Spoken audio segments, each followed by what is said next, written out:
Super Yooka-Laylee Kart is real, and I have it! I've been playing it for hours on end. Now, it's not the full game because it's not done yet, but it is a demo of the game. More accurately, it's a pre-alpha build, so it's still very early, but what I've been playing so far is extremely promising. Think of it as a modern sequel to Super Mario Kart or Mario Kart Super Circuit that we never got. It pairs a classic Mode 7-like art style and gameplay feel with a modern graphics engine, and it looks amazing. Check out those reflections, or the amazing lighting effects. I mean, this part is just gorgeous, look at it! And I love the burst of light that appears for our top level boost by jumping directly onto one of the boost pads, which is just one of several unique elements in Super Yooka-Laylee Kart, such as, for example, how you can get said speed pads as an item. Now, if you just use it normally, it's basically a mushroom from Mario Kart.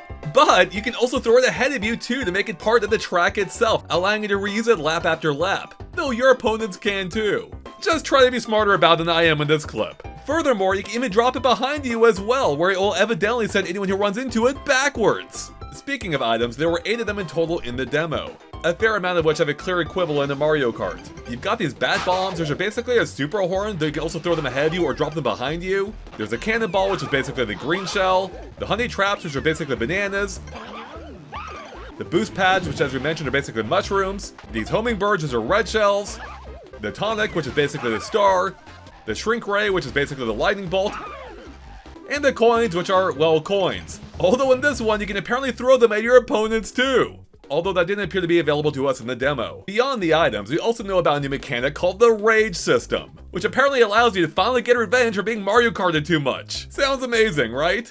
Unfortunately, that mechanic wasn't included in the demo, so I wasn't able to try it for myself, but we did chat with Gavin Price, one of the developers on the game, who teased a little bit more about the mechanic, and it sounds absolutely perfect for getting revenge on your friends, whether you're playing online or with 8 players on the same screen. Though unfortunately, neither of those options are available for me to test right now.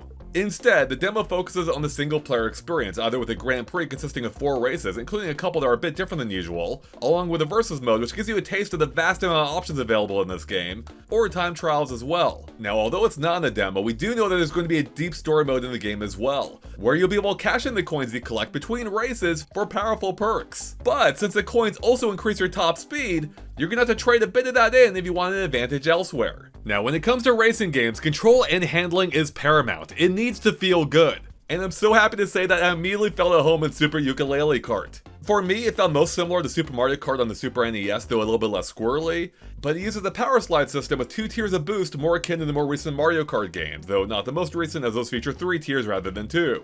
And once you get good at it, you can get moving some pretty high speeds, especially if you pair it to the fastest mode available in the game. Speaking of options, by golly does this game have a ton of them. Do you want a 99 lap race? Go for it! Or do you want to customize exactly which items appear, including what I assume is the frequency of each individual one? Yeah, have at it! You can also force everyone to be the same racer, you can adjust the kart speeds, you can make it so everyone is mini, or you can turn on bumper carts so you're bouncing each other around constantly, or you can even make it so everyone is invisible. Now those are just the options available to me in the demo, but we can scroll down to see even more that'll presumably be available in the final game, like adjusting the value of coins, or the time of day. Take that, Mario Kart World. You can also change the properties of the track surface, how much boost power you get from drifting. You can turn on a relay mode where your character changes every lap, a mirror mode that works just like in Mario Kart. You can turn the boost pads into slow pads instead. There's an elimination mode, which is basically a knockout tour. There's a thief option where if you slam into a richer opponent, you'll straight up steal their item. More mysteriously, there's a mode called Stranger Things, and the text seems to be teasing some kind of horror-like mode. There's also a blackout option, the screen occasionally goes dark, a wrong way option for racing the tracks in reverse. You can also race in teams if you want, including while dodging meteor showers thanks to the Meteor Madness option. Then there's one called Cannonball Run, where you can apparently cash in your coins to shoot cannonballs. And speaking of coins, there's the uncapped coin boost, where you're no longer capped at just 10 coins for speed, but you can keep on going perpetually. That sounds insane.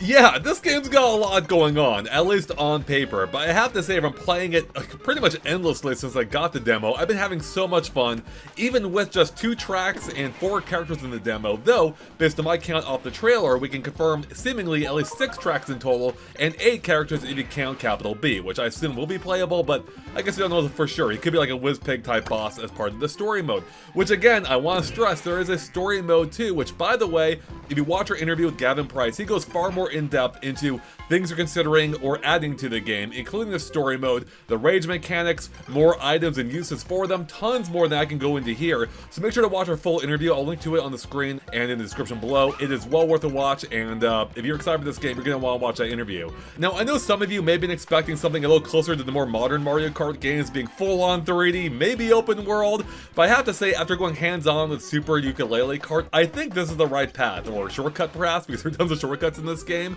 Because in a sea of Mario Kart clones, how do you stand out? You can't really compete with Nintendo directly, so I think going purposefully old school with this, though with a modern twist, is the way to go. Not only is it reminiscent of the classic Mario Karts that I grew up with, like Super Mario Kart and Super Circuit, but it's rethinking everything, like being able to throw coins at other players. Heck yeah, I want to do that in Mario Kart World. Having a story mode, though I haven't played it myself yet, I mean, that sounds compelling. They mentioned Diddy Kong Racing in our interview, though it sounds like this will be a fair bit different, but they know people want that dedicated story mode. On top of that, the game just handles great. It probably feels better than any of the classic style Mario Karts, or any other similar game that I've played. It just feels really good from the outset. Now, for all that being said, I want to be clear, this is a pre-alpha build, and that definitely shows at some points. The CPUs are pretty much set to easy. They didn't really give me a whole lot of challenge, so I can't wait to try harder computers and take on, human opponents as well, including the 8-player split screen looks amazing, although it having online too is a huge bonus. I did notice though some animations, actually specifically when you go off a track, it just resets you onto the track. Feels a little janky right now, so I'm hoping that'll be touched up for the final build. I'm sure it will. And then I also found that some items, it wasn't always immediately clear how exactly they worked, or more accurately, that I was even activating them at all. So I think adding some more sound effects there, maybe a little bit more visual pizzazz, will help make it clear that, oh yeah, you did something, and what exactly, that did. I'd actually go into the dedicated versus mode and just toggle on a single item at a time to kind of figure them out. But of course, that'll come to people more naturally as they play the game over time.